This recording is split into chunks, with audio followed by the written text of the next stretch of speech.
everyone. Welcome to Spirit Switchboard. I'm your host, Carrie Lynn Shellhorn, and you are listening to us live on the United Public Radio Network and the UFO Paranormal Radio Network, 105.3 in the Gulf Coast and 107.7 FM in beautiful New Orleans. If you are interested in finding out more about what UPRN has to offer, you can head to uprntalkradio.com. You can find out more about the host and shows. There's always new things happening. And there's something for everyone. It is not all high strangeness and paranormal. So you can head to UPRN. Yes, sorry, folks. UPRNtalkradio.com and find out more. Hi, Heidi. Thanks for being here. Hope everybody's having a good day. We've had this crazy weather today. We had this warm weather. Kids are out in shorts. And the next thing you know, we've got inches of snow. It was crazy. Just crazy. You guys, Heidi, are you having crazy weather today too?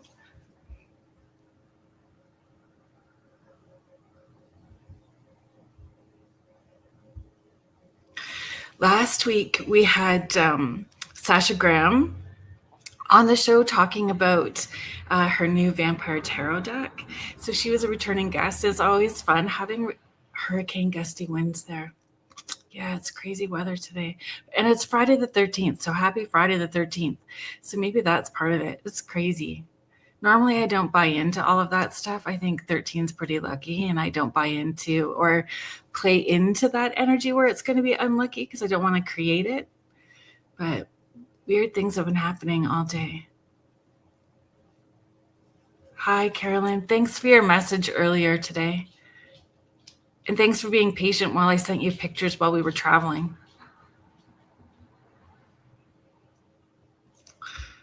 Hi, folks. Hi, thank you so much for being here. Cold and hot, agreed. So our returning, I love having returning guests on, when we have a great conversation and they agree to come back on and we can continue those conversations. And today's guest is a returning guest as well too. Hi, Sue. Thank you so much for being here. Kiara West, thank you so much for being here. Julie Dow. Hi, thank you so much for being here.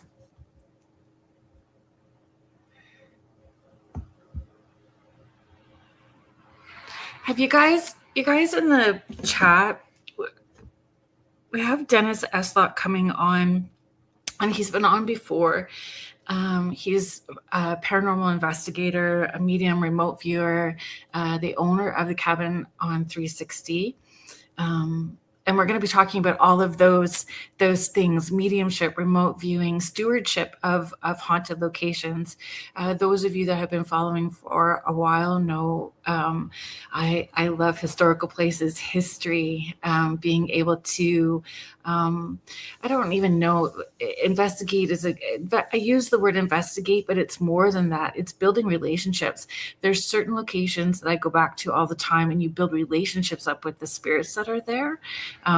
Regardless of what they were like when they were living. And I just feel more and more people are becoming consciously aware, more sensitive to frequencies, more open to those experiences, more people interacting. And how does that, how do they approach haunted locations? How does that affect them? How do they engage the energy that they bring? And these are some of the things that I hope to talk to Dennis about today. Hi, Carrie. Well, you guys are moving so fast today. Thanks for being here. How's the weather in Calgary today?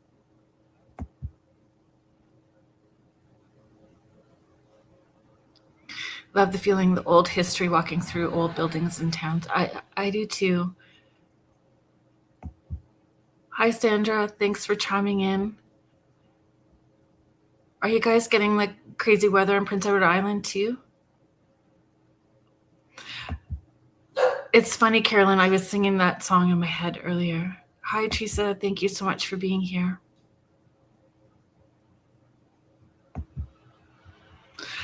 Okay, folks.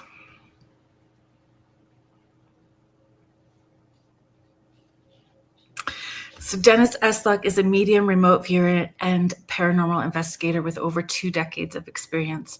A lifelong experiencer, Dennis now owns the Cabin on 360 in Mechanicsville, Virginia, an actively haunted property on historic battlefield land where he hosts investigations, events, and fundraising efforts. Please welcome to the show, Dennis. Hey, Carolyn. Thanks for having me, hon. Oh my gosh, it's a pleasure. I was seeing the event that you've got coming up in May, so that's what triggered the message to you to see if you'd want to come back on so you can promote the event in May that you've got happening. That looks like a lot of fun. Yeah, that's Cabin Con, which this will be our second year, May 15 and 16. And it's kind of just a gathering of friends and let them set up vendor tables. I'm going to have presentations done. I've got a couple of workshops. I have a amazing few speakers at this point lined up, but one of them is Kim Sage. And I love Kim. I love she her is so much. such a sweetheart. She truly, truly is. And she works with a sense of authenticity and integrity Yes. and compassion for both the living and those in spirit. I adore her. She's been on a number of times and has helped me personally too. So I adore her. That's awesome. Yeah, she's so she works closely with another team so I have my own team. It's Commonwealth Researchers of the Paranormal. Right. And then she works with Fredericksburg Paranormal Research and Investigations, Right. FPRI, and they're at Bell Grove this weekend, I think. But we all work together. We're trying this thing that we've all heard about it, and it seems to be about as elusive as the Loch Ness Monster, called para-unity. High five, my friend. Right. It does exist. You just have to find people that are in this for the right reasons, that their heart's in the right place. And it is amazing, the circle that I am part of and honored to be part of. You know, FPRI, another group is Pandora's Peregrination, and just such a wonderful group of people that we all get together, we all do what we need to do, and it's for the general cause of just let's connect with spirit and see what we can learn about that side. Yeah. What I love too is the there's no competition, there's no comparison. There really is just holding that time, space, and energy with one another, and we can learn from one another. Like that, we are open enough to understand that we're all still learning, and that's important. Yeah, and the only competition we have is with ourselves to be better than we were last time. Yeah. And that's it. And it is amazing when you get people like that all together, what you can learn in this field and what you can garner from spirit, not just in answers, but in helping locations or helping a family in need that's having issues in their home, or, you know, it just, and it's very fulfilling to be able to do that. Yeah. Thank you, Martha. Oh, hi. We appreciate you helping Dennis out. It's a chore, but I love it. No, she doesn't. Are we going home? Yes. So for the listeners and viewers, I am on the disabled list at this point. I had a argument with gravity and I lost. So I am currently in a very large boot for my right ankle that is screwed, glued, pinned, and nailed back together. So my best friend and lead volunteer with the cabin, Martha, say hi, Martha. Hi, Martha. Is stepping up to have my 6, which I think is wonderful. I couldn't ask for a better person. Again, it's that para-unity. Yes. He holds me to it. It's got me by the neck right now. That's funny. Oh, we may lose. We'll see how the connection works because it looks frozen at the moment. So we might I, be in I and out. lost, there we go. Yeah, I lost Wi-Fi. Once yeah, it broke Wi-Fi, it had to reestablish on the cell network. So we should be good though. yeah. But yeah, it's a matter of, all of us have the same ideas. We want to know what's on the other side. We want to be able to protect, preserve, and help historic locations. And, Mhm. so we get together and we just have a blast and do what we love to do. Yeah, I love that.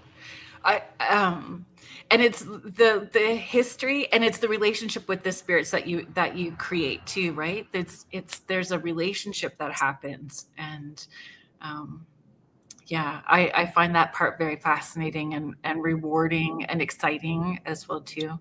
I don't know if we do you feel that we can learn all the answers? I don't think that we're allowed to know everything. That's the key. We will learn just so much, but there are things that I don't think they're permitted to tell us. Okay. Like when you went through my bio, it says with, more than a couple of decades of investigating. And I've asked on so many occasions, can you tell us what it's like on that side? Um, I don't think they're allowed to tell us. Yeah.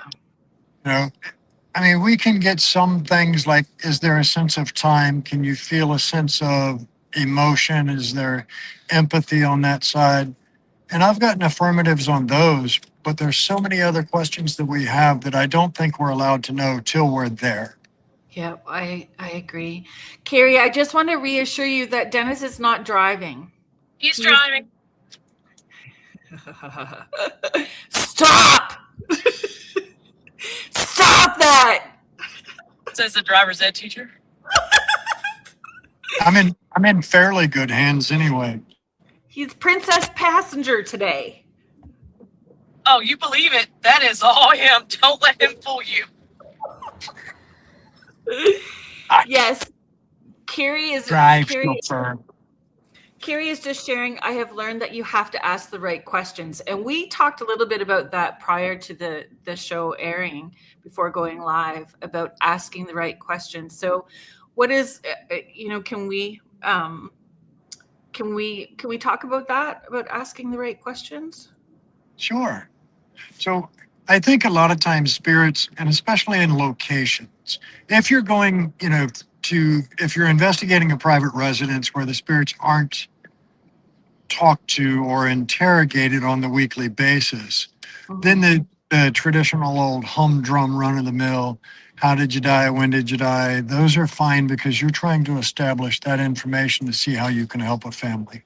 But in a location that gets investigated by teams, either nightly or even just weekly, they're going to get tired of those questions. So you have to think outside the box. That's right. What was your favorite cake?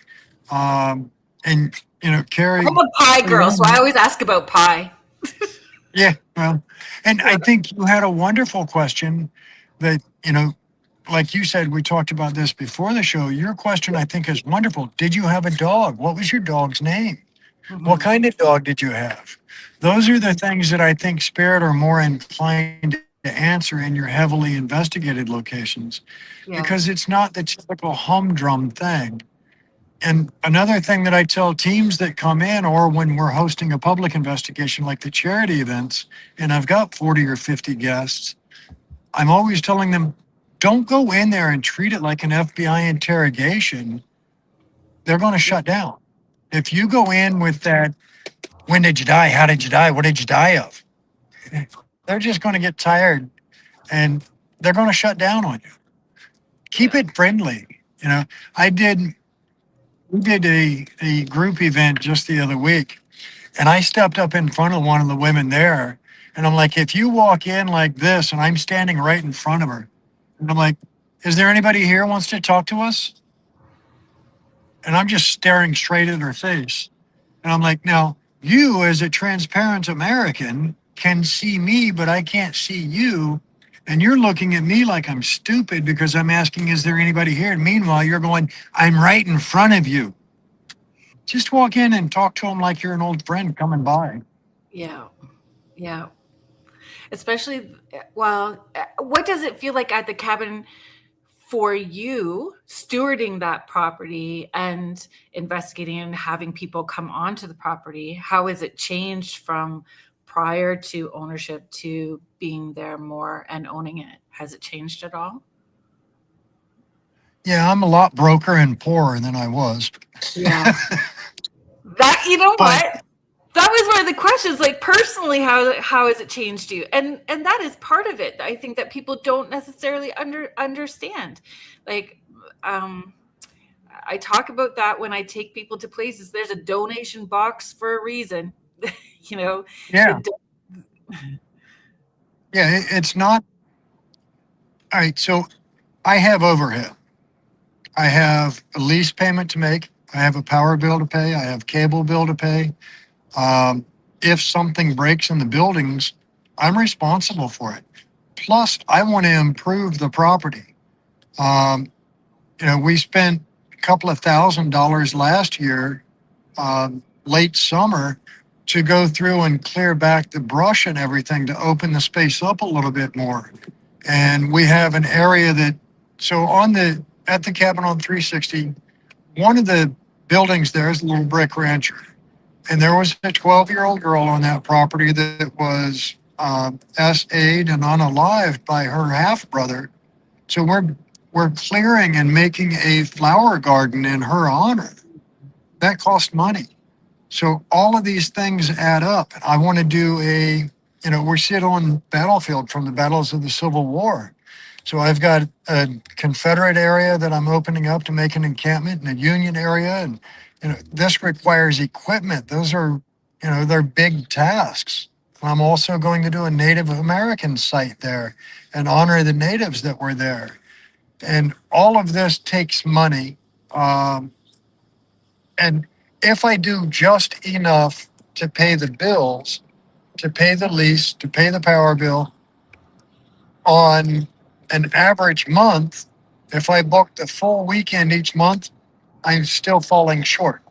So there's a lot of extra things that have to go in. We're having to do public events. We're having to raffle off nights of investigating.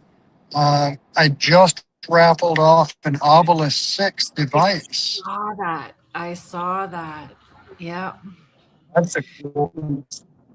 But so all of these things go in to keeping the place up and running. It's not that, and I've got some of the lowest rates around, but it's not that I'm trying to line my pockets with gold, so to speak. I'm trying to keep a little bit so I can progress and make the property a little better. The basement hadn't been waterproofed in years, so I had to go spend a few $100s buy the waterproofing paint. If the sump pump goes bad, I've got to replace that. It's on me. So, locations that have these exorbitant prices, they also have employees. I'm fortunate enough that I have a crew of volunteers. I've got my little core group of about 5 volunteers that I can rely on that do an amazing job. Yeah. But just monthly expenses. I have to carry a $2 million insurance policy. I don't think people realize that part either, right? The insurance part of it too, like all the financial aspects in running a place and keeping it accessible. I didn't either. I didn't realize either. And now I'm going, oh, I was dumb. I shouldn't have done it. People romanticize it, right? People romanticize what it would be like to own a haunted location, and then the reality of it is very different than the romanticized version of it. Yeah. And it's not only a matter of keeping the buildings and the land itself in good repair and making improvements there. It's also a matter of now I am the steward of all the spirits that stay there. That's right. I am the guy that has to make sure that if a team comes in and disrespects them, I have to handle that. I wouldn't let you walk into my best friend's house and disrespect them without me kicking your tail. And all these spirits that are here are part of my little circle that I'm responsible for. Yeah. And I think it is a personal responsibility that they get respected. Yeah. There's a lot more that went into this than I really looked at the very beginning. Would I do it again? Yes. Yeah. Well, and they being those in spirit probably want you to. They want to line everything up because you take that responsibility so respectfully and personally. I think they know when they are being supported and when they are not. I mean, I just want to bring can't. up. Go ahead. Go ahead, Dennis. I was going to say, I can't tell you how many times I have sat in either the rancher or the log cabin just by myself and talked to the spirits there and told them, you know, thank you so much for interacting with the guests here. It helps and it goes a long way in protecting this property and protecting you guys. And that's why I'm doing this. Yeah. I've been cussed out by them a time or two, but So I helped with a fundraiser with the Ontario Paranormal Society at a museum, and there's a cantankerous energy there for sure that can be quite nasty, and the feeling is it's actually a mimic, and there's some nastiness that happens, and that's always the comment that is made during that time. We are here to raise money to preserve this space for you, and for other people to learn about and to maintain history. If once it's gone, there'll be generations that don't know anything about it. If it's not maintained as well too, it will just be lost. The history will be lost. well, prime example. So the battles that took place on the land that I'm on are named the Battle of Bethesda Church. So Bethesda Church was an actual church that sits, I don't know, I can throw a rock over to that piece of dirt. They're building a brand new school on it right now. Oh, yeah. Wow. So, Kira, I'm just going to bring up some of these comments. Sorry, Dennis, just let me get caught up here. Thanks for being here, my friends. David Wilson is here. That has to be one of the best questions I've heard anyone ever ask while doing a paranormal investigation, is asking the other side what it is like to go thinking outside the box again. Carrie is sharing, my kids told me they don't like to be reminded of their deaths. They just want to be passed over to the other side. Carolyn Lee is sharing, when you say keep it friendly, I wonder, do they carry the same etiquette, social interactions from the era that they came? Like if you lived in castle, upper class, would they see us as underlings and not worth their time? Or so high in class, we don't know how to speak to them with etiquette they know? Yeah, I think that's one where they know the purpose, they know our energy, whether we're at their class level from their time or not. I think they understand our purpose more so than our social standing, so to speak. I don't think to them there is a hierarchy or a social standing. I would hope not, anyway. I don't feel that there is, but I do feel that they pick up on our intention. I feel they know our intention before we even land. And I also feel that they can, that collective consciousness that we're all tapped into and part of one. I think they know who's going to show up ahead of time. They know who's going to be there. All of that stuff starts happening long before the 6 p.m. Meet in the parking lot. It happens prior. I'm a firm believer that they know we're coming before we know we're going. I agree 100%. Kiara West is just asking, where is this at? So we kind of just jumped into the conversation. So there, for those people who are new to the Cabin on 360, can you give us some history? So we're situated about 15 miles outside of Richmond, Virginia. We're settled on the battlefields from the battles of Bethesda Church during the American Civil War. And we sit 3 miles away from another battle that is very historic, known as Cold Harbor. And Cold Harbor has the significance it has because of the number of dead. And it exceeded an 80% death rate, which is the highest per capita of the entire Civil War. So all the men that, well, not all, but a majority of the men that were going to Cold Harbor marched through and fought through our piece of property to get to that battle. So we have a very significant site. It was actually the starting point for the battles of Cold Harbor. But we have, if you want to go even further back in time than that, we had Revolutionary War marched right through our property. Then prior to that, all the way back into the 1630s, when the European settlers were starting to come in and pushing the natives off the land. So we just have layer after layer after layer of history on this piece of property that I don't think I've begun to get through all the layers of this onion as I peel it back and learn what took place here. Or if we're allowed to know all the layers of it.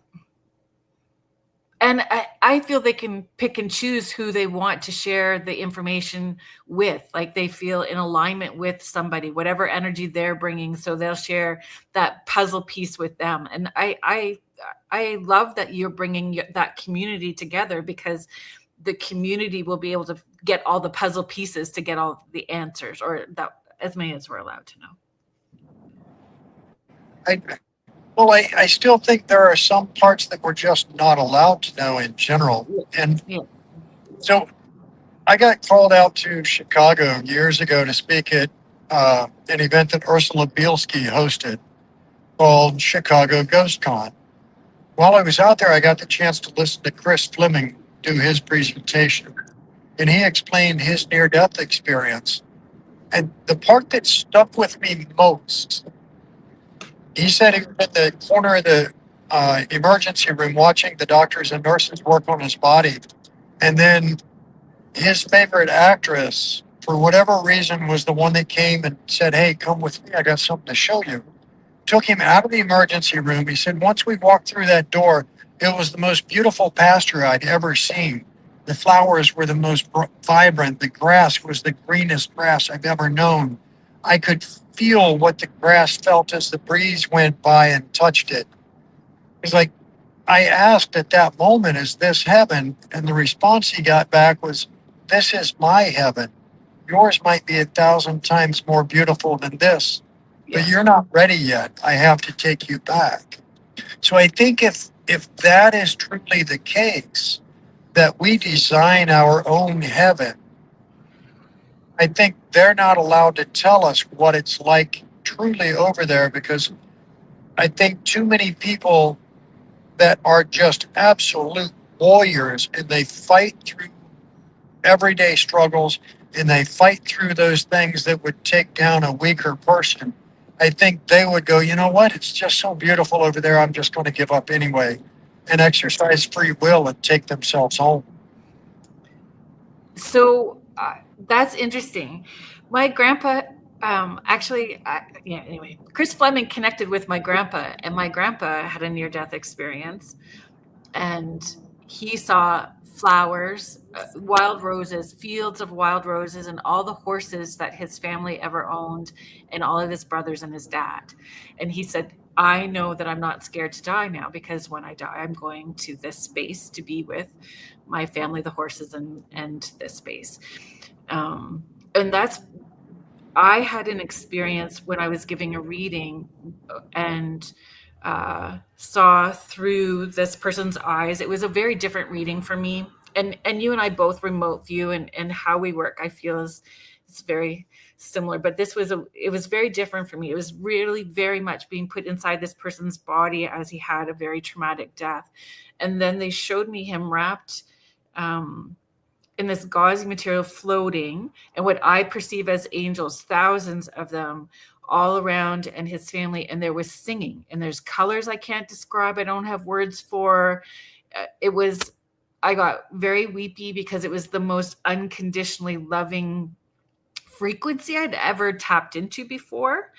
And they showed me he just wasn't ready to talk yet because he was in that healing place, and to come back at another time and he would be able to come forward and share information. And that's what we did. We waited a little bit, then we tapped into it again, and he was able to come forward and share, and he was in a peaceful place. But I got into a funk for a while because that was home. I was like, oh my God, we're here at Earth School. This sucks. Like, I just wanted to be where that unconditionally loving space was. But it's a very big reminder that we can create that unconditionally loving space here, if we choose to, right? Like, how we can shift, at least personally, and see how far that ripples out around us. Yeah, I mean, I'm a huge believer in the energy that I put out, I get back. Mm-hmm. And if I put out nothing but a positive energy, and I try my best to put out a positive energy and a positive light, I get that back. And I think the universe knows when I'm down. Like right now with this foot, I am down. But the universe has stepped up. My friends have stepped up, and other folks that I didn't even know I knew have stepped up and done some amazing things just to remind me that the universe will look out for you when you do right by the universe and by others. Yeah, I agree. You know, but you mentioned that most loving feeling. I did a connection for a woman. I wouldn't know her if she walked up to me in a grocery and hugged me tomorrow. But messaged me and said, "Can you really connect to loved ones?" And I got the image of a little boy, and I heard him say, "Tell her," and this one's probably going to hit me because the energy and the emotion that goes with this one is just, for lack of better terms, it's an ass kicker. But I see this little boy, and he says, "Tell her I felt more love in that one decision than I would have felt in my brief existence." Mm. And I don't know what this means, but that's what I shared with her. Right. She sends back, "OMG, thank you so much." And I said, "He wants me to tell you that he can now run and play in the sunshine and play in the grass. And he goes fishing with Paw Paw every day. But he wouldn't have been able to do that without you giving so much and making that decision." And I don't know what the hell it means. It doesn't mean anything to me. It's not my message. So I'm not going to try to figure it out, which is one of the things that we have to learn first is don't try to decipher it, just deliver it. Right. That's But right. as it turns out, during her pregnancy, she found out that the child was going to be extremely deformed. It was going to be extremely unhealthy, would probably live a short period of time strictly in the hospital and never get to go anywhere. And she chose to abort the pregnancy to prevent that child from having that life. And then I get this older gentleman that presents himself to me, and he's got his arm around the little boy, and he kind of does one of these, like, "Look beyond me." And he says, "We're home. I've got him, and we're good." Yeah. And I described him to her, and she's like, "That's my pawpaw." Mm. Okay. So, it didn't take them explaining to me what was on that side or how it felt or any of that. All it took was them giving that message to her. And sometimes it's us getting in our own way to receive that message. Yeah. Well, I had this conversation with someone recently about, they had said you need a thick skin when you do this for a career.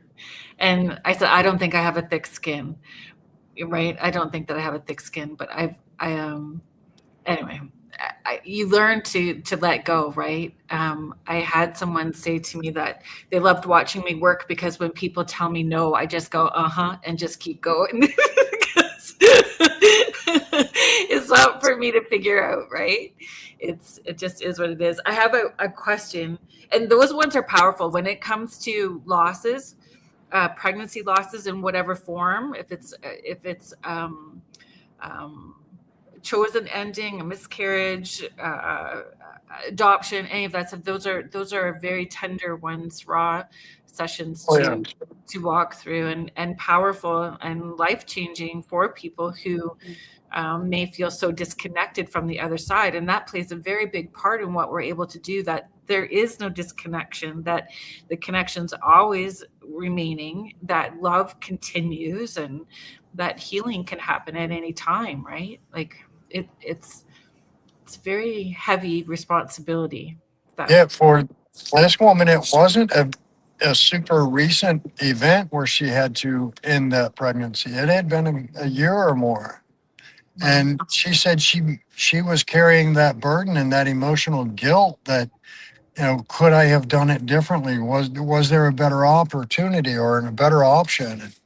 Yeah. There really wasn't. Even the little boy admitted that, his brief existence would have been miserable. Right. Okay, there's so many questions. And I have a question too when we're talking about our energy and what we bring. So regarding investigations, but I want to pop back into some of this stuff.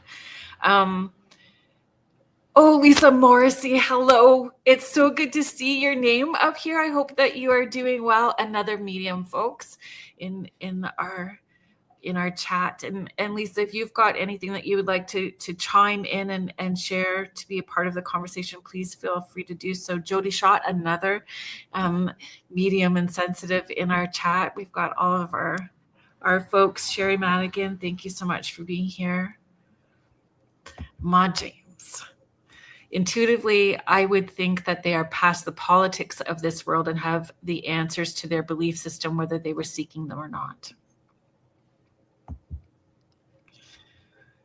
Agreed. I think they do. We have a learning curve when we cross over, things that we need to play and learn. There was Julie Dow, I saw your question, so I am getting it. I am getting to there. Carolyn was asking, because you had mentioned a school being built on the property. So would you be afraid for the children who would be inhabiting the new school because children are more sensitive? I have a couple of thoughts about that. I don't know that I'd be afraid for them, not by the spirits, but more so by the living. And the reason I say that, when,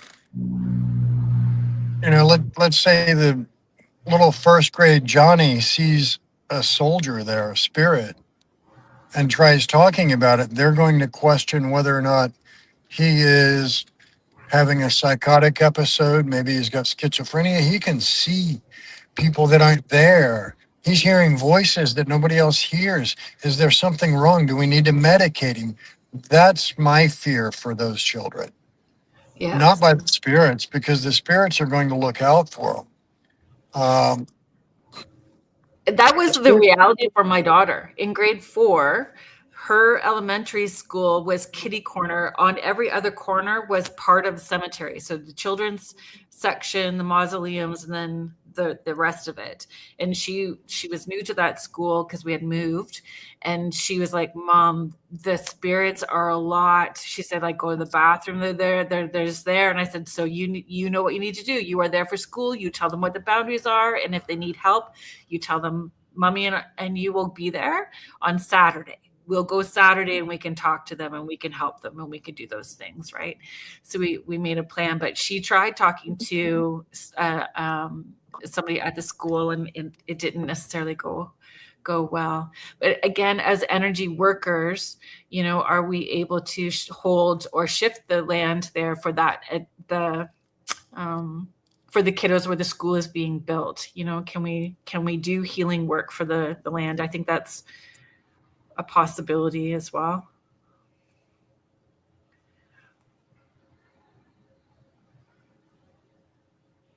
Yeah, and I did a no-no a few years ago. So I ended up in a little bit of legal trouble because I got You want stupid. to talk about that right now publicly? Are you sure you want to share about that? Are we Hey, good to share now? I own my mistakes. I know. I own them. If I ever ran for office, they wouldn't have to dig deep to find dirt on me because I throw it on the table myself. Transparency is important. I love Yeah, it. yeah. But I got a DUI. And here in Virginia, they automatically send you to counseling.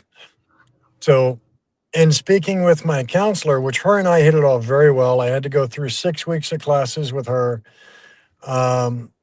But we got along very well. And at the end of my time with her, we're just sitting in her office, and I kind of looked at her and I see this woman present behind her, and I'm like, you know what? There's no better time than the present. I'm going to do this.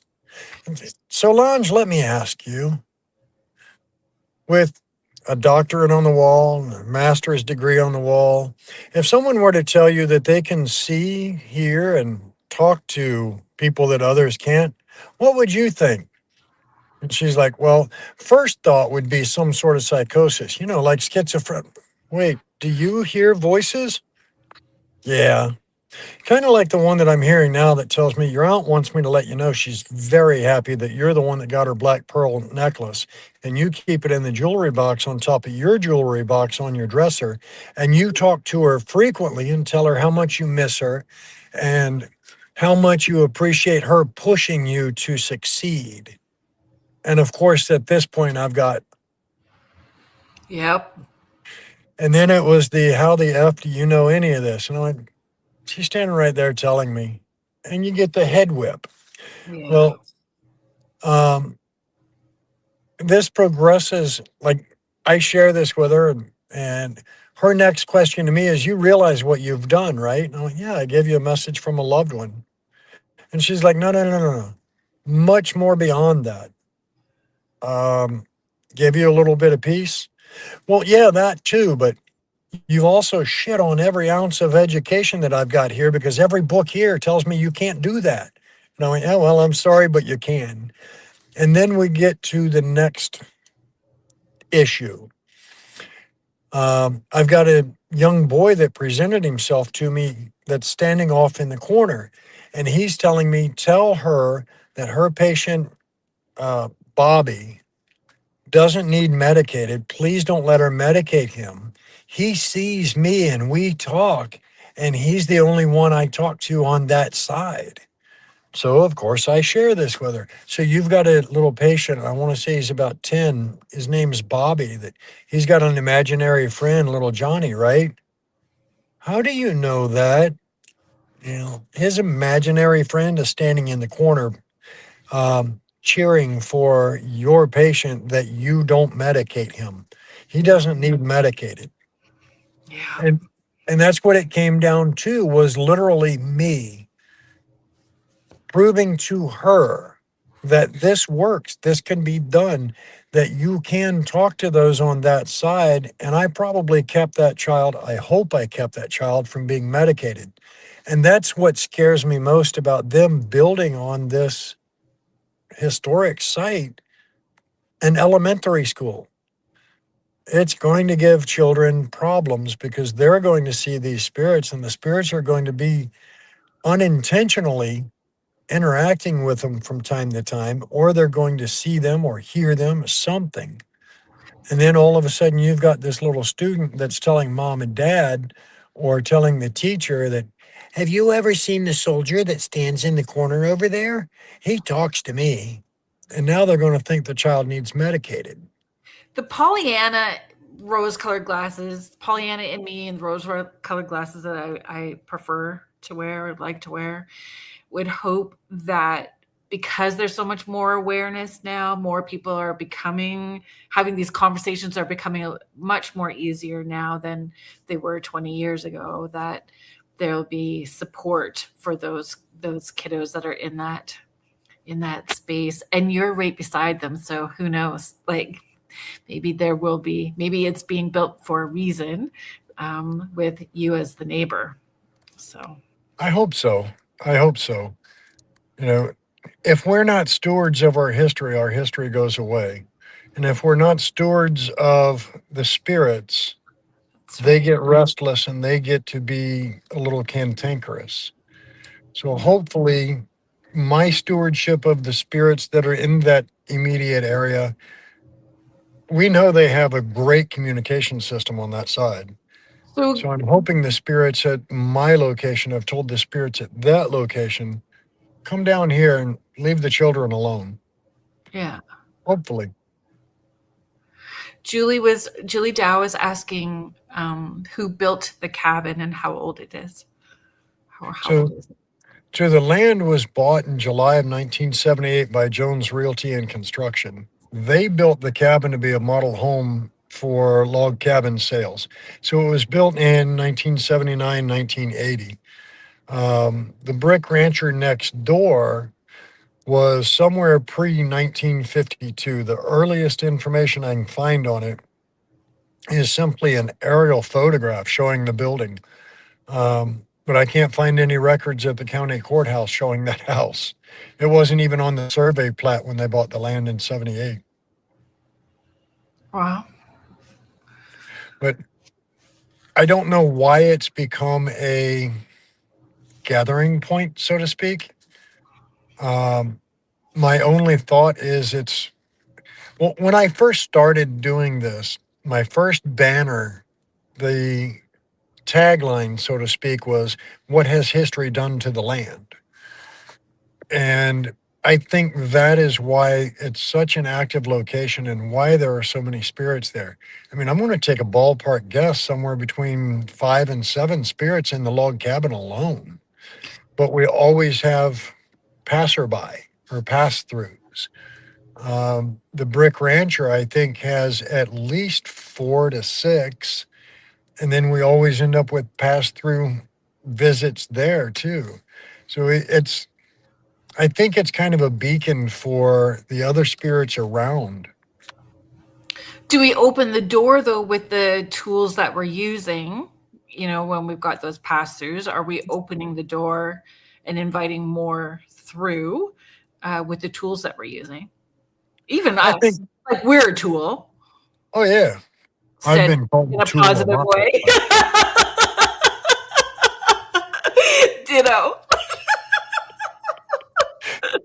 But yeah, I do think that the tools, the instruments, just the intents, Yeah. that energy that we're putting out of come talk to us, I think that invites more passer throughs. And I've asked a lot of people, well, I get asked often, what do you think of Ouija boards? I'm like, I have no problem with it if you know how to do it. As long as you know what you're doing, I think it's fine. You know, if you know how to open it, how to conduct the session, and how to close it, it's no different than your front door. And then I ask people, let me ask you, would you open your front door, just leave it stand open, step out onto your porch and yell as loud as you can, hey, is there anybody out here wants to come in and talk to me? Come on. And then just leave your door open when you're done. Yeah. And they're like, hell no, I wouldn't do that. And I'm like, then don't do it with a Ouija board. Or an app on your phone. It's no different. And I also think that, yeah, and it's all intent.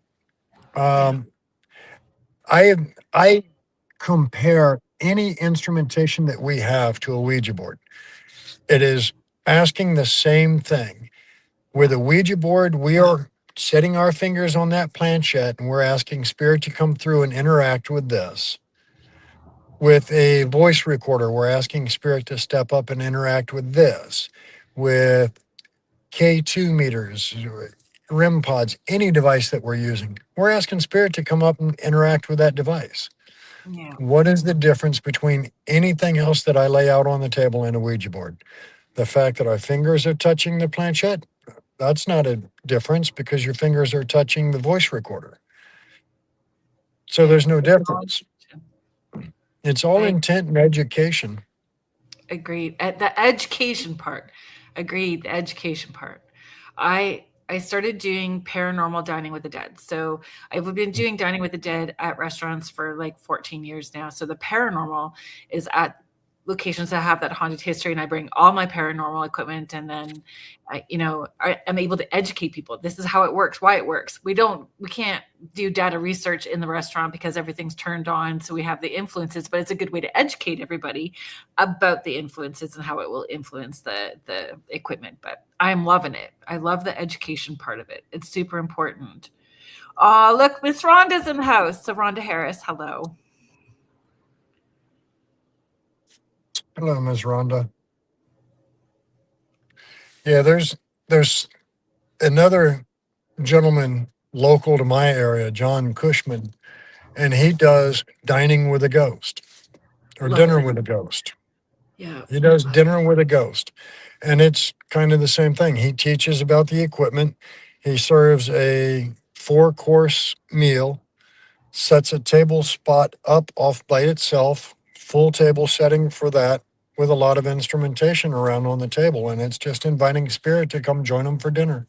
Yeah, I love I it. think it's a phenomenal idea. He and I are in talks about how we're going to set it up and what the logistics are of doing it at the cabin.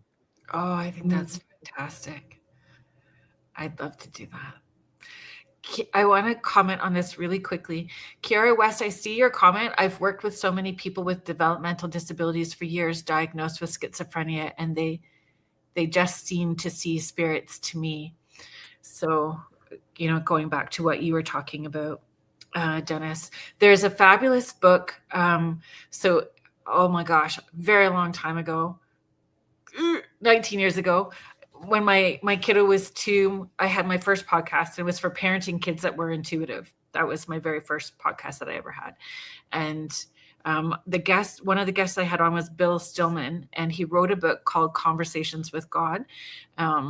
So if you do work with kiddos that are people who are nonverbal, it's Autism and the God Connection. Autism and the God Connection, and you might find it very interesting. Anyway, I still do in relative today, even though it was like 20 years ago. And that's part of it, being able to connect with them on a different frequency and a different level. Oh, hello, Mish. Mish is chiming in from Australia. It's good to have you here. You mentioned something earlier, and I want to come back around to it. And you talked about the energy that we put out, we get back, and being mindful of that energy. So, it is something that I'm aware of as well too. So if we take that concept and that belief system, how do we incorporate that with investigations? If you're feeling off, or when do you know to tap out? How does our energy affect or influence an investigation? What do you notice, or do you stop it? Do you intervene? Do you give tips to new investigators or to groups before they're going into the cabin about the energy that they're bringing, or know when to tap out, anything like that? So with the Brick Rancher, there's what I truly believe to be an elemental spirit in the basement. And with that particular entity, it likes to play in your mind.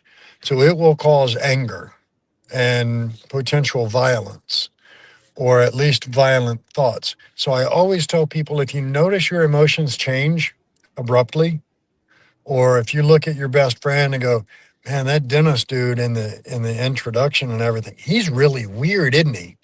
And your friend looks at you and goes, I'll eat your soul. Give him a break. Take him outside for 5 minutes. Just let him get some air.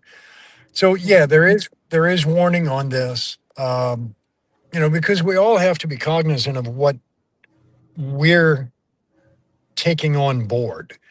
Not everybody is empathic. Not everybody is empathetic in any way, shape, or form. not everybody is the sponge for energy that you and I do. Like I can walk into a room and I can tell you who's sad, who's happy, who's mad. Um, and I take it all on board, but not everybody can. So you have to kind of make sure that those are the ones that know if you change, take a break. As far as what we put out, if you go into an investigation and you're cracking jokes and you're having a good time, um, that is the best energy that you can put out. I Um, agree. on my rule board at the cabin, rule number 1 is have fun. And then the very last rule is see rule number 1. That, That's that's fun. just the way I believe in it. You have to have fun. And Spirit's going to partake in that fun. It's not going to be a matter of, I'm a firm believer that, and pardon my French on this one, if you're an asshole in life, you're going to be an asshole in death. Just because you get a new form, a new shape, a new plane of existence doesn't mean you get a new personality. You're still going to be exactly what you were. So, Unless by healing happens, right? Like they'll show me that they were an arse when they were here, but here's what I've learned from this and how I'm trying to make amends. And I think there are some spirits that stay in that stuck space and choose with free will not to elevate up in their frequency, and so they do remain an arse. Yeah, and for the most part, that's the only variable. Have you ever watched the movie Ghost? Had Yeah. Patrick Swayze and Whoopi Goldberg. Yeah. I love that show, and I think it was much closer to reality than what even the writers realized.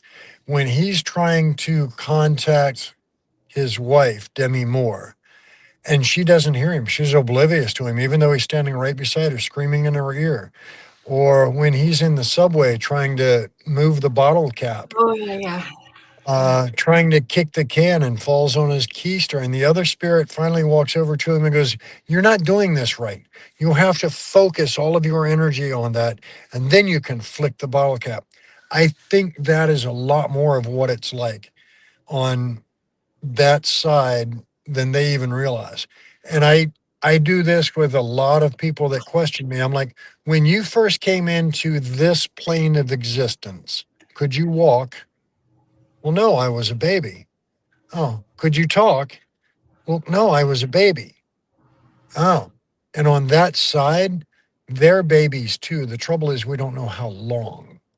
Yeah. But I think there's also if you want to call it this, a free pass, a little window of time when they first get there where they have the ability to come back and let us know that, hey, I'm here, I'm okay. And they try to make it a little easier for us to deal with the fact that they are gone because they're perfectly fine at that point. Yeah. Yeah, I agree. And why that activity is so intense in that first little bit after they transition, and why it sort of eases up after a while.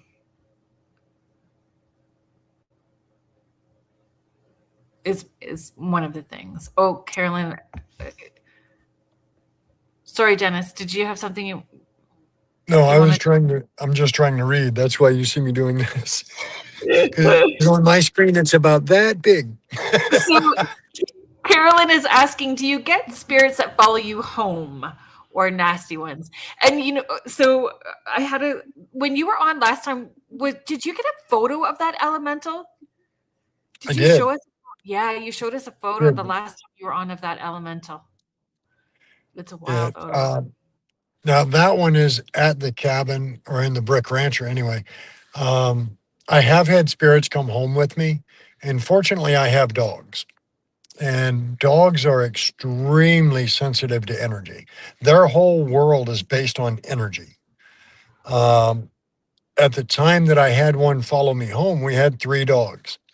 And normally when I get home from being gone, the dogs are like, yay, yay, dad's home, dad's home.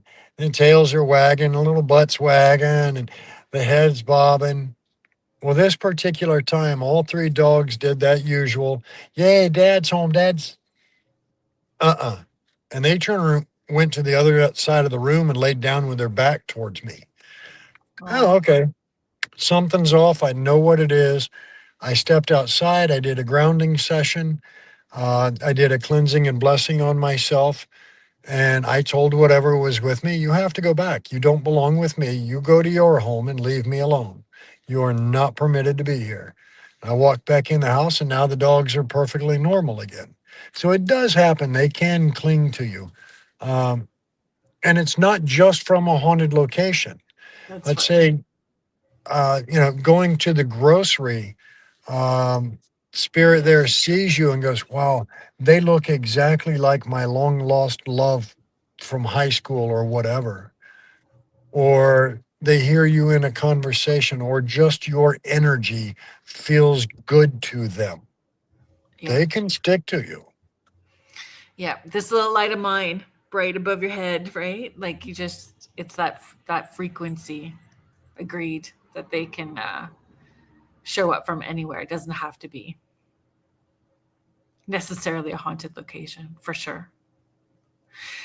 Dennis, I'm going to do our station ID. I was supposed to do it at the top of the hour, so we're a little behind. So we're going to do it now so I don't get in trouble. So, folks, if you're just tuning in now, thank you so much for being here. You are listening to Spirit Switchboard, and I'm your host, Carrie Lynn Shellhorn, and you are listening to us live on the United Public Radio Network and the UFO Paranormal Radio Network, 105.3 in the Gulf Coast and 107.7 FM in New Orleans. If you would like to find out more about the hosts or the shows that UPRN has to offer, you can head to uprntalkradio.com.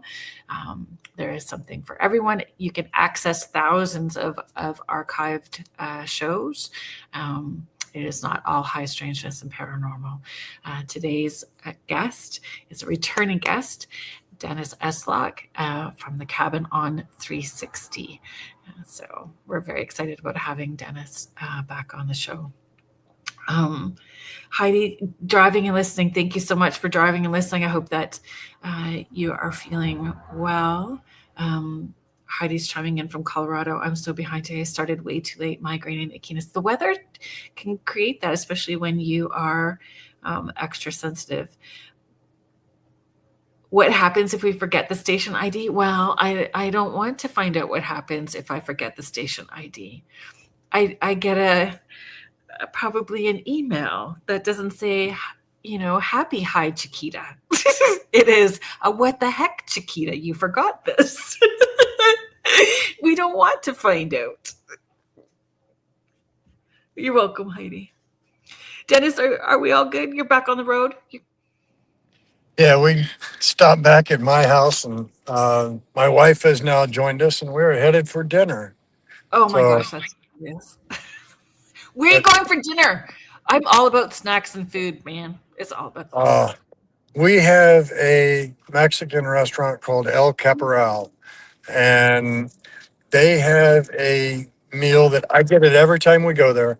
It is steak alambre, and it's got green onions and peppers and little cheese sauce and steak slices and the rice. Oh, I'm all about goopy cheese too. Cheese sauce, I'm in. Yeah. Yeah. I couldn't grow up around this stuff because I'd be the size of a house. Well, I'm probably on my way. But so another question, as a medium, as someone who's extra sensitive, and even as an investigator, are you starving when you're done? Are you hungry? Like, does it take up a lot of energy for you? With just a basic reading for somebody, not necessarily hungry, but tired. It does take a lot of energy. And depending on what it is, if I get emotionally run over by that connection, it's even worse.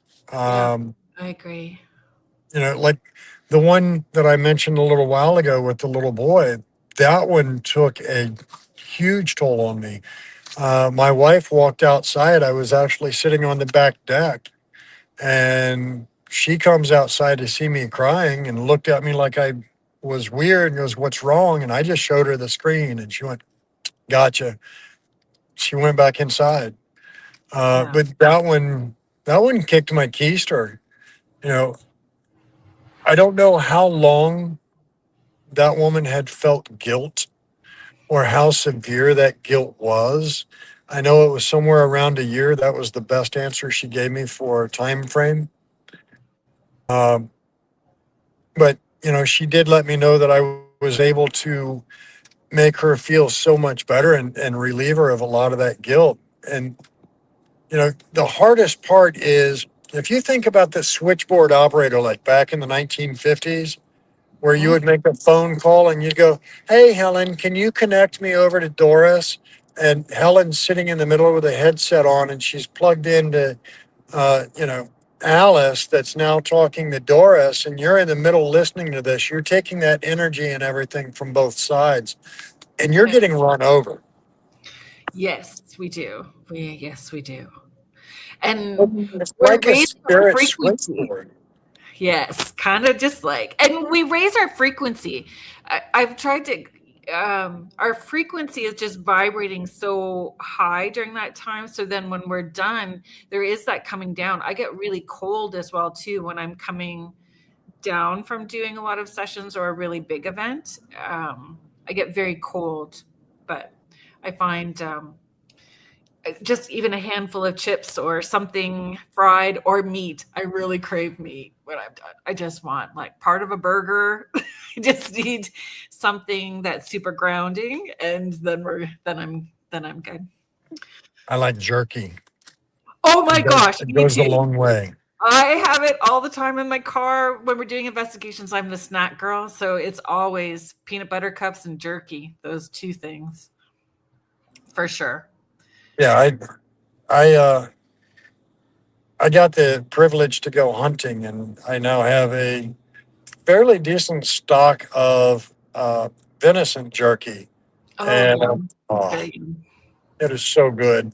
I'm with you on that. And if James is still in the chat, he'll let you know that moose is part of that as well too. So, One of these days, I want to try that. well, we'll figure a way to make that happen. We'll figure out a way. Yeah, James is Martha, listening. yeah, Martha's over here going. She wants in on this too. She loves to hunt. Okay, He is the so reason I started hunting again because so when I moved to Virginia 30-ish years ago, um, I sold my weapons in Ohio, and I hadn't hunted at all down here. Then Martha and I become friends, and she's like, "Well, come on out to the farm and you can hunt with us." Really? So here we are. So I got my first deer this year in about 30 years. oh wow, good for you. I love a venison roast. It's how we grew up. I grew up on a hobby farm, and my grandpa used to trap and hunt, and he had this little log cabin on the property, and he would uh, skin and tan, like stretch the hides and do all of that stuff. And I used to sit out there with him when he was doing all of those things. It's a core memory for me. And actually, Chris Fleming, when I chatted with him about my grandpa, he picked up on that. He drew a picture of it. Nice. Yeah, it was pretty fun. Um, where we It's so funny, Mish, when you were talking about your dinner, Mish was asking what was for dinner, and then she asked everyone what their soul food was, what everyone's soul food. So everyone's talking food now in the chat. I don't know that I would say that um, Mexican is necessarily my soul food. Um, I would have to say that any sort of large ribeye is my soul food. Great. Just Steak. cow in general. That qualifies right up there with the best of everything. Okay, I want to come back. I had all these questions, and I don't think I've asked hardly any of them. So I want to go back and make sure that now that I've got you, I don't want to. Well, I mean, you're always welcome to come back. I would love to anytime. With more people investigating, has it changed the energy of the space? So that was one with the brick rancher. So because of the history there, and I believe you found the spot in the forest, right? Did you find the spot that you didn't somebody find the spot, or you were looking for the spot? If I'm sure I'm mucking up the story, so you might have to help me with that. It was Michelle. Is it Michelle? Melissa. I knew it was the M. Sorry for getting that wrong. That's okay. But where she wasn't there a spot that you were looking for out on the property, on the grounds? Well, what we do know by police reports and a couple of deputies that I interviewed was after he took her life, he threw her body out her bedroom window and carried her off into the woods. Well, we didn't know exactly where, but we had suspicions. Well, Miss Martha, who is starting to learn her abilities, as we're walking through, she's like, I am just drawn over to this area. All right, let's walk over there. Well, there's always been these large, like metal screen hoppers, I guess. I don't really know what to call them, that had just a bunch of aluminum cans in them. And I always suspected that that was where Melissa had been, her body had been dropped anyway. But I'd never really focused much energy on that area. Well, we end up walking over through that area, and Martha just nopes out on me. She's like, nope, nope, nope, I can't do this. Nope. And off she goes. All right, well, I think we figured this one out. When I finally get her calmed down and she shares with me why she did that, she said it was just too much. That was, she was letting me know that that's where she had been dumped like garbage. And I just couldn't take that. I couldn't take that energy. Okay, that makes sense. So now we have a very good feeling of where this 12-year-old girl's body was dumped like just common rubbish. And that's where we're going to create her flower garden and memorial garden. Beautiful. That's a beautiful way to shift that energy, right? Yeah, it's something that I can do that, one, honors her and makes that area for her not such a negative. It's somewhere that she can go that doesn't just remind her absolutely of the tragic time, but now it's something a little heartwarming because this is done to show you that you are loved. Yeah, and remembered, right? Yeah. When you were sharing the story that my squirrel and Red Bull brain that I got going on today, well, between that and the Chihuahua brain, which is a whole other thing.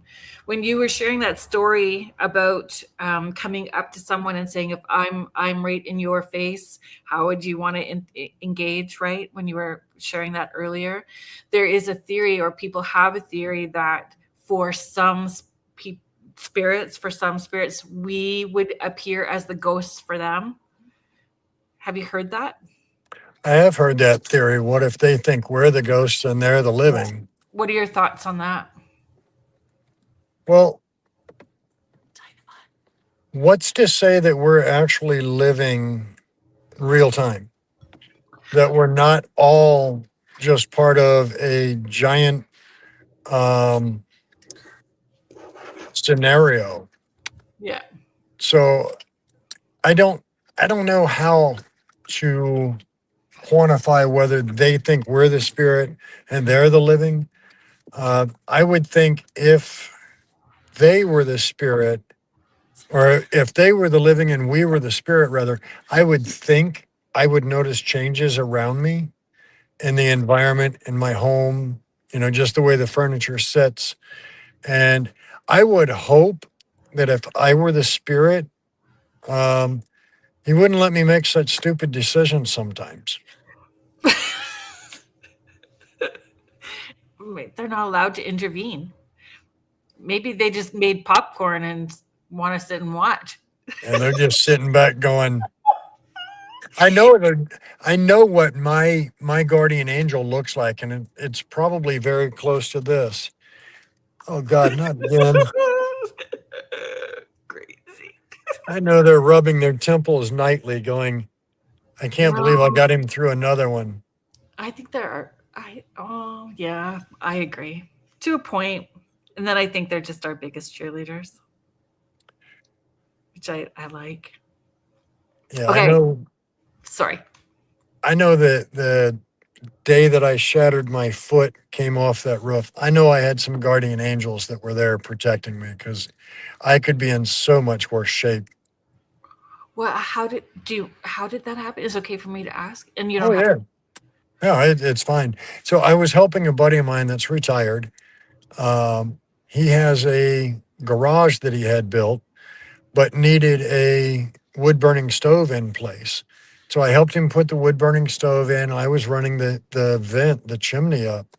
So I was up on the roof. I had 6 screws left to do, putting some horizontal stabilizers in so the chimney didn't just fall over. And I had been back and forth across this roof half a dozen times with different materials and whatnot. And I got the last of my equipment over there and realized I left the screw gun on the scissor lift where he was at. And I come walking back. Well, I went to go get the screw gun, and there had been just a real light drizzle, and all of a sudden both feet left, and that was all she wrote. I shot down that chimney, or down that roof, like I came out of a greased ladder, greased slide, and 14-foot launch to the dirt. Oh, my Lanta. But I will tell you this. There is not an Olympian on the planet that could have stuck that landing like I did that day. I stuck like a lawn dart. Wow. So you are very fortunate that, Yeah, I actually landed about 2 feet away from a wooden fence that would have devastated me, I think. yeah. Wow. Well, life altering for sure. Would have been life altering for sure. Divinely watched over for sure. Everybody's still talking about food. Everybody's still talking about food in the chat. All right, what is the most common food item they're talking about in there? Currently lasagna.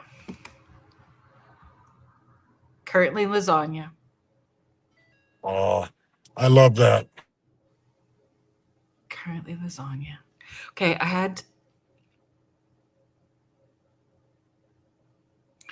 So I think we've kind of talked about that.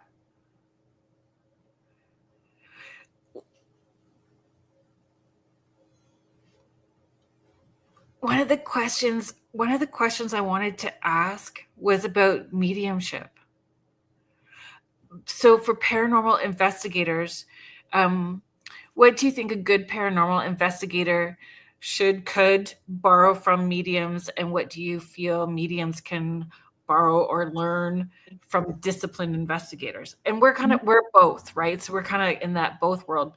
And more teams use mediums now are more comfortable, but I know prior, like when I first came to Guelph and was looking to investigate, I was not necessarily welcomed as a medium into groups. It's different now, but how can we blend that?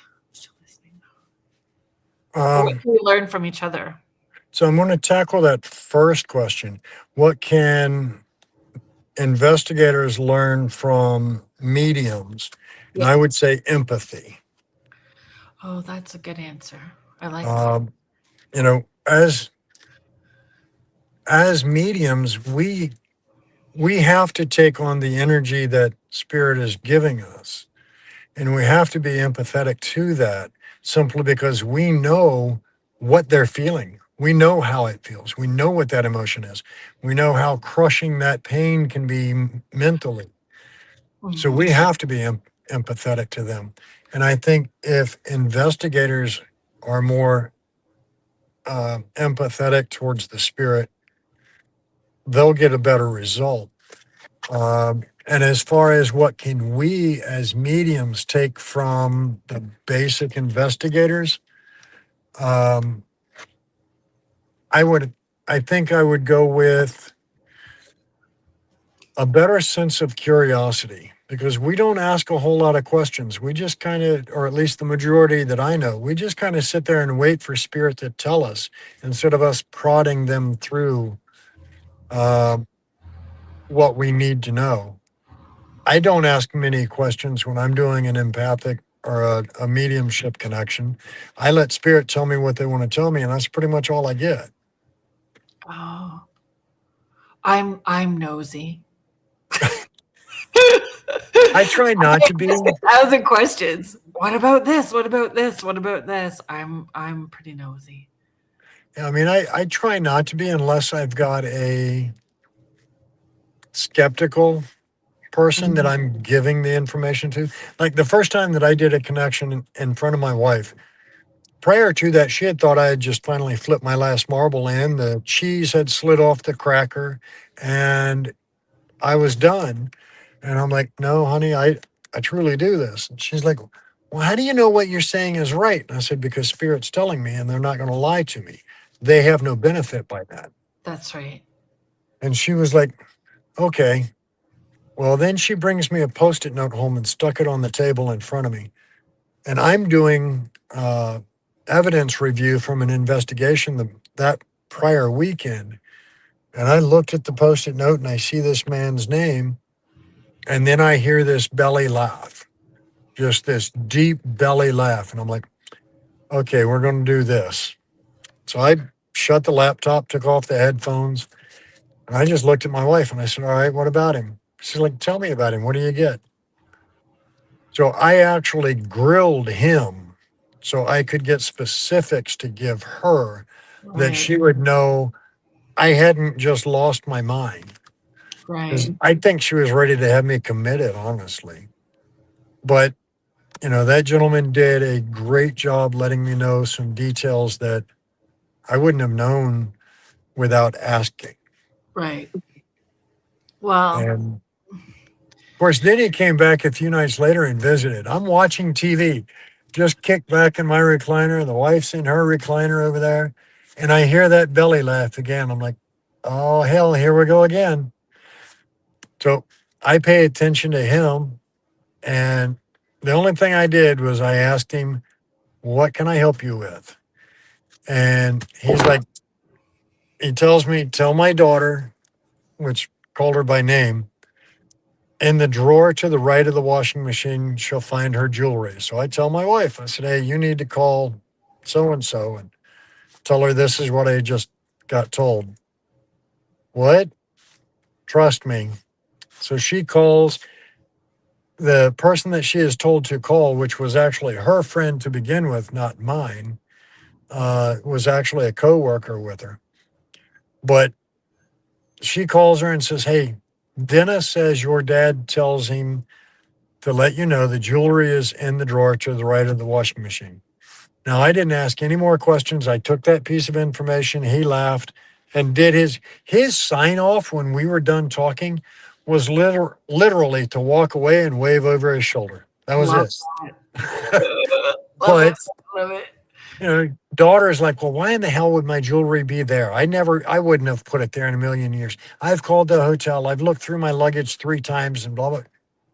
Why is my, oh, tell Dennis to tell Daddy thank you. Dad just wanted her to know that he'd stopped in. So he hid this bag of jewelry. She had just come back from a week-long business trip and couldn't I, find her jewelry. and that's hard for people to wrap their heads around, that they can relocate Yes. things. They can relocate Yes. things. And they do it, I think, well, some of them do it just to be a smart aleck. Yeah. Some of them do it just to let you know they've stopped by. Yeah. You know, maybe they're doing it to protect you. You know, any one of a dozen reasons. To trust and believe that it's possible, that the connection's still there. I Oh, believe yeah. that also is a very big reason why they do that. Old school in old school equipment, new school, um, new things. What do you personally like to use at all? If you use any equipment at all, what do you find works best? Is it a hit and miss, changes daily with the cabin? What do you notice? All of the above. I Love it. like to mix it up. Um, I've got bells that hang on strings that you have to manually touch and interact with. And I have some of the latest gadgets that are on the market. But my favorite, my standby go-to, no matter where I'm at, is just a simple voice recorder. And if I don't have one of my voice recorders with me, I'll use my cell phone. Download an app for your cell phone that's just named Voice Recorder, and it does wonderful. The same technology that is in your cell phone is in my highest dollar voice recorder that I've got. I think I think even with a skeptic, the hardest thing to counter when you have them there with you and go, let's do an audio session, and they hear a voice that they know wasn't audible. That starts them into that path of joining us as investigators going, I really want to know now. I heard this voice on a recorder that I know nobody said. And it starts that journey of curiosity, and it's so much fun. I have really gained a passion for using Polaroid camera. I love it when stuff shows up in a Polaroid camera, like on the film, and you just can't deny it. You can't Photoshop that. It's right there. And it doesn't happen very often that we get something, but when we do, it gets me very excited. I love using the Polaroid camera. And I've got a couple of micro cassette recorders that I use sometimes in lieu of the digital one. Yeah, You can't alter that. that's right. Well, and you can't flip it around. You can only record on the one side, and then that's it, right? Like you can't flip. Yeah, you can't overlay on it. That's right. Yeah, I have an old school tape recorder that I bring sometimes as well too. Yeah, I love that. I would say I use my dowsing rods all the time, but I use my dowsing rods to find my glasses, to find my keys. When it's kind of that kind of week, my dowsing rods come out a lot. Yeah, I don't trust myself enough with dowsing rods to stay stable enough. And, unless I hold true faith and trust in an investigator that's holding dowsing rods, I think it's very subjective. Right. So, for me, it's generational. So my great grandfather was like, this is where this all comes from, right? So he used to give readings and tea leaf readings and was a medium and was psychic, all of those things. And then my grandpa, his son, used to witch wells with the willow, like he'd willow witch wells, and he did all of that kind of stuff. So I feel very comfortable with that I have those generations working through me. So I think that's why it's one of my preferred tools if I was going to pull a tool out. Okay, if a first-time team booked the cabin tomorrow, what 3 things would you tell them to do before they even unpack their gear? I know that you have rules on the board, but yeah. So what different things? Sign the waiver. Leave a donation. Don't even get your shit out the car. Just sign the waiver. Yeah. 2, anticipate being respectful of all the spirits that are here. That's a deal breaker right off the get-go. If one of them in the parking lot is saying, I'm going in the basement and I'm going to see if I can provoke that thing into doing something, no, you're not doing that because I'm not allowing you to stay. Just prepare to come in with a respectful attitude and to be respectful. I don't want to micromanage them. I suggest to them, take a moment, ground yourself, leave all the trash energy from work, the kids, the craziness that the world has become. Leave all that trash energy out there. Let Mother Earth have that energy back. Ask her to replenish you with nothing but positive, and that should help you get a better investigation.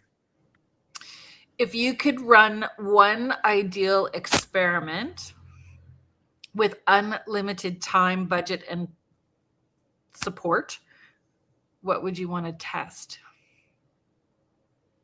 Wow. What would I want to test? I would want to test exactly what energy field powers spirit. Is it lunar? Is it solar bursts? Is it Human resonance? yeah, is it human energy, what we put out? Is it, EMF that is naturally emitted from the earth? If there were, unlimited time and unlimited money, and I had a staff that could monitor every single type of energy that we're aware of, watching the Schumann and see what's going on with solar bursts and all of that. That would be where I would have to go with that one. Okay. Folks, I wanted to ask you guys in the chat, just as we're moving off of food, I see you guys talking about willow witching and stuff like that. What are your thoughts? Like, for evidence, what do you guys not or put the most stock into as far as evidence? Do you need audio? Do you need video, personal experiences? Do you need psychic validation? What do you guys like? What's your own threshold for evidence? I'm all about the personal experience, like more than anything. I think that's what we're wanting, right? Like, we're looking for a personal experience when we go. I would love the personal experience to be backed up with, Sure. a couple pieces of equipment would be great, but the personal experiences, I really look to. And, the personal experiences are great, but unless there's a piece of equipment of some sort that can back it up, that's going to be just a cool story. For sure. And there's a difference between having an experience to have the experience or doing it as data research. And if you're doing data research, then you need to be doing the same experiments over and over again, using the same, equipment and guidelines and time of day and all those sorts of things. Like, it needs to be more structured. Well, so the paranormal is never going to be acknowledged by the scientific world because we can't control our environment. Yeah. And science, for anything to be proven by science, has to be repeatable. Well, I can't repeat talking to Mr. Curry that died in 1862 on command. It just doesn't work that way.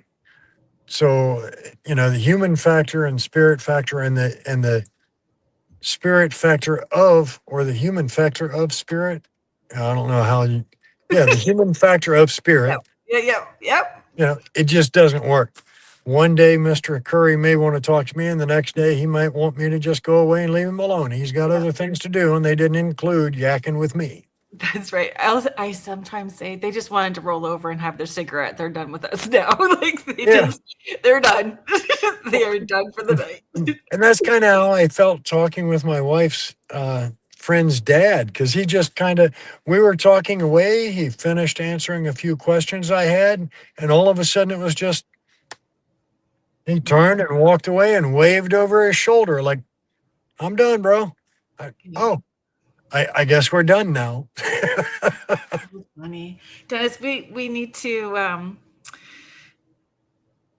come to a close.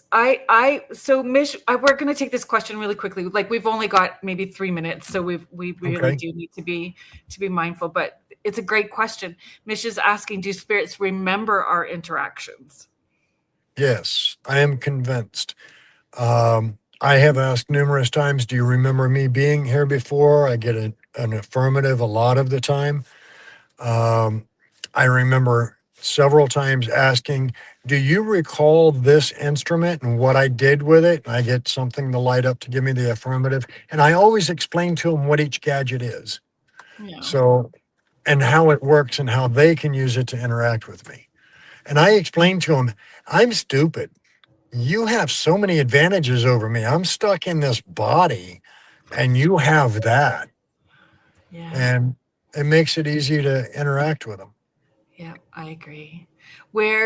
So we've had it along the bottom, but where would you like people to connect with you to find out more about the Cabin on 360, or how they can book a private event, group event, be part of the May event, the Cabin Con? Yeah. So I've got a couple of events coming up. March 21, I've got a group called Forgotten Explorations is hosting one.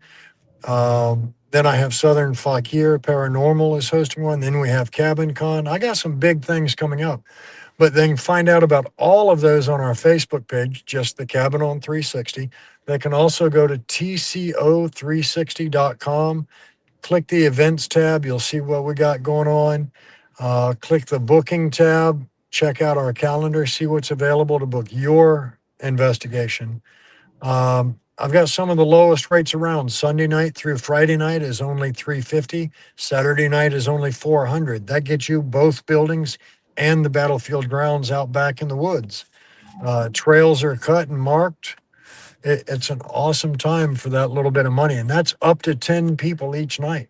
Yeah, that's brilliant. That's so good. It's always a pleasure having you on the show. It was my pleasure and my honor. Thank you so much for asking me to come in, Carolyn. It was great. I enjoy sharing time and energy and space with you, and hopefully we'll get to do it in person someday. I look forward to it. Hey, May 15th and 16th. It might be, you know what, if we can do it for 2027, I'm very blessed. I'm very blessed that my calendar is pretty full for 2026 and all the things I get to do. But if we are looking at the 2027 calendar, maybe we need to put something on it and make that happen.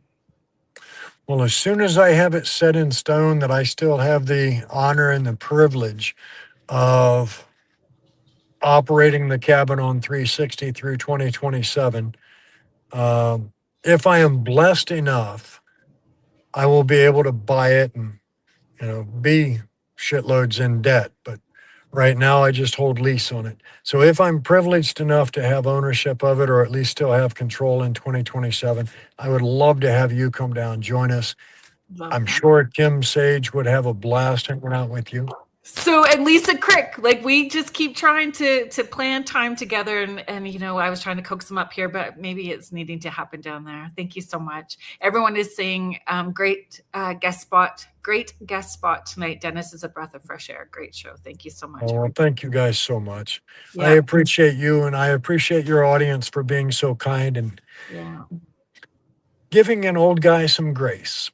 Well, I hope you heal quickly and smoothly and with some grace and ease, and enjoy your dinner tonight. Thank you so much. Y'all have a blessed weekend, and please stay safe. Yeah. Be the smile that you want to see on others' faces. If they don't have one, give them yours. Thank you so much. Thank you, everybody in the chat. Thank you to Joe Montaldo, our owner, Michelle DeRoche, our station manager. Thank you to all of the folks that were in the chat with us tonight and asked questions. I appreciate all of you. Thank you to the United Public Radio Network and the UFO Paranormal Radio Network, 105.3 in the Gulf Coast and 107.7 FM in New Orleans. Have a good weekend. Stay safe, everybody. Good night.